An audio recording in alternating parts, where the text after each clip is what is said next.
قومی آواز کے ناظرین خوش آمدید۔ مودی تو شاید دیش بھارت کو تباہ کرنے ہی آیا تھا۔ مودی نے انڈیا کو تماشے کی وہ پتلی بنا ڈالا ہے جس کی ڈوریں کسی اور کے نہیں، امریکہ بہادر کے ہی ہاتھ میں ہیں۔ مودی چائے والے سے ہاؤڈی مودی تک کے سفر نے مودی کو پورا پاگل کر دیا ہے۔ اب مودی نے بھارت کو جنگ میں دھکیلنے کا فیصلہ کر لیا ہے۔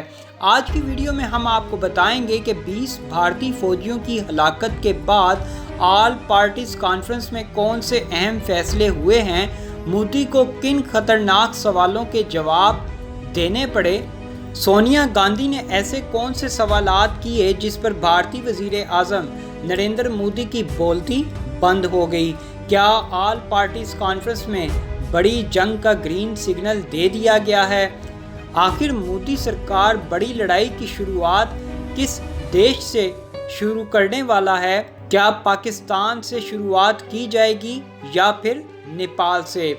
دوستو، ویڈیو میں آگے بڑھنے سے قبل اگر آپ نے قومی آواز کو ابھی تک سبسکرائب نہیں کیا تو اسے سبسکرائب اور بیل آئیکن پر کلک ضرور کریں، کیونکہ یہ میری اور آپ کی نہیں بلکہ پوری قوم کی آواز ہے۔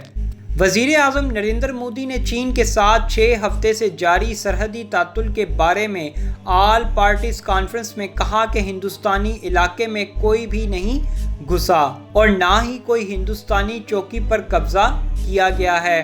انہوں نے دونوں ملکوں کے درمیان کشیدگی میں زبردست اضافہ کرنے والے وادی گولان کے واقعے کے تعلق سے نمایاں سیاسی قائدین کو تفصیلات فراہم کیں۔ مودی نے آل پارٹیز کانفرنس میں موجود لوگوں سے کہا کہ جن فوجیوں نے عظیم قربانی دی ہے انہوں نے ہندوستان کی طرف نظر اٹھانے والوں کو سبق سکھایا ہے۔ وزیر اعظم مودی نے انکشاف کیا کہ بھارتی آرمی کو اب ضروری اقدامات کرنے کی آزادی دے دی گئی ہے۔ بھارتی وزیر اعظم نریندر مودی نے چین کی جانب سے بھارتی فوجیوں کی ہلاکت کے بعد جھوٹ بولنے کی انتہا کر دی ہے۔ چینی حملے کے بعد اپوزیشن جماعتوں کے احتجاج کے بعد مودی نے کل جماعتی کانفرنس بلائی جس میں لداخ مدعے پر بات چیت کی گئی۔ کل جماعتی کانفرنس میں بھارتی وزیر اعظم انتہائی ڈھٹائی سے جھوٹ بولتے رہے۔ مودی کا کہنا تھا کہ چینی فوج ہمارے علاقے میں داخل نہیں ہوئی اور کسی بھارتی چوکی پر قبضہ نہیں کیا گیا، حالانکہ چینی فوج بھارتی علاقے میں گھس چکی ہے اور بھارتی کئی کلومیٹر کا علاقہ چین کے قبضے میں ہے۔ بھارتی فوج نے رات کے اندھیرے میں اسی علاقے میں سے ایک پوسٹ چھڑانے کی کوشش کی تو کرنل سمیت 20 کے قریب بھارتی سورما اپنی جان کی بازی ہار گئے۔ مودی جو چین کی جانب سے حملے کے بعد مسلسل خاموش تھا اور کوئی بات نہیں کر رہا تھا، نے کل جماعتی کانفرنس میں اپوزیشن کے احتجاج کے بعد کہا، بھارت کی 1 انچ زمین بھی کوئی نہیں لے سکتا۔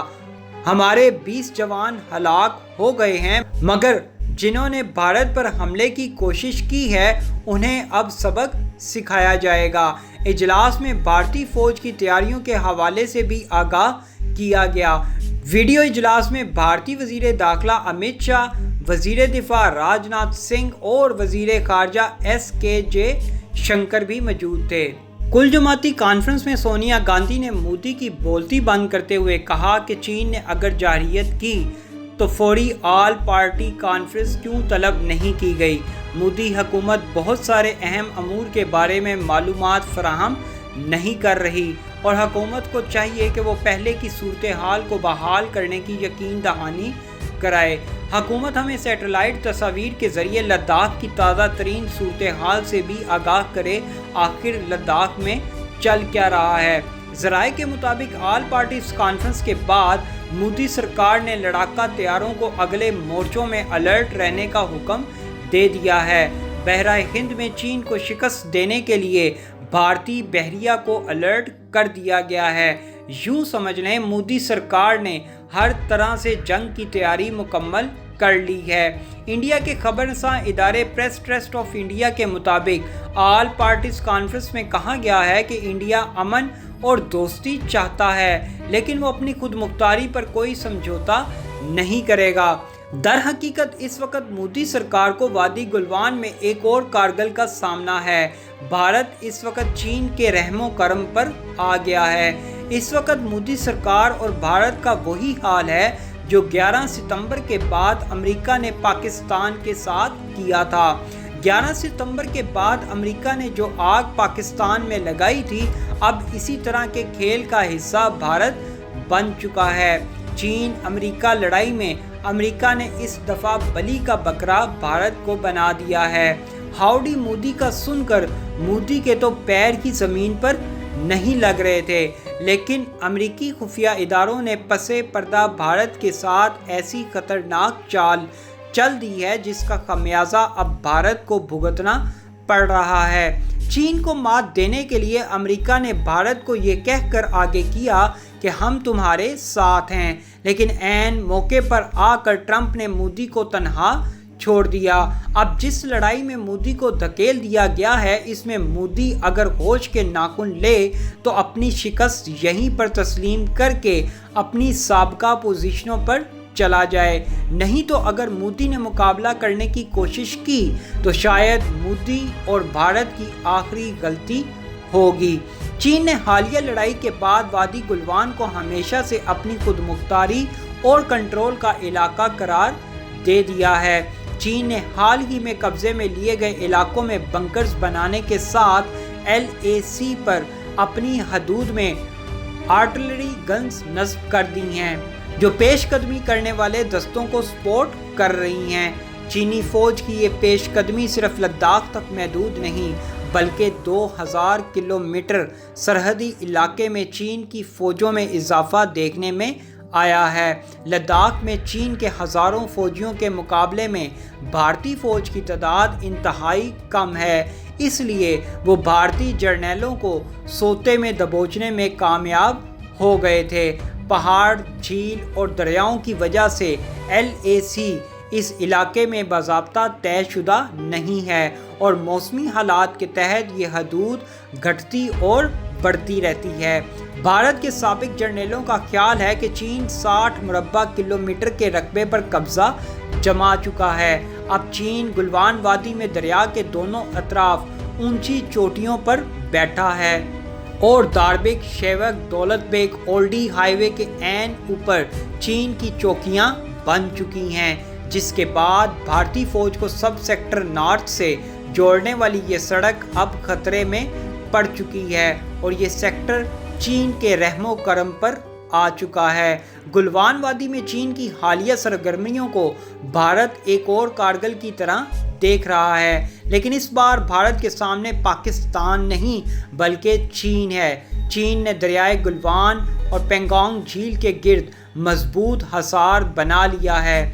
گلوان وادی میں بھارتی کنٹرول کے علاقے میں چین 3 کلومیٹر تک اندر گھس چکا ہے۔ انڈیا کے وزیر اعظم نریندر مودی کے سامنے چیلنج 2 سطح پر ہیں۔ پہلا تو یہ وہ عوام کو مطمئن کر سکیں کہ گلوان کی جھڑپ یک طرفہ نہیں تھی اور اس میں بڑی تعداد میں چینی فوجی بھی مارے گئے تھے، لیکن اس کے لیے انہیں کسی طرح کا ثبوت دینا پڑے گا۔ ابھی تک تو انڈیا یہ بھی ماننے کو تیار نہیں تھا کہ چینی فوجیوں نے انڈین فوجی پکڑ کر رکھے تھے۔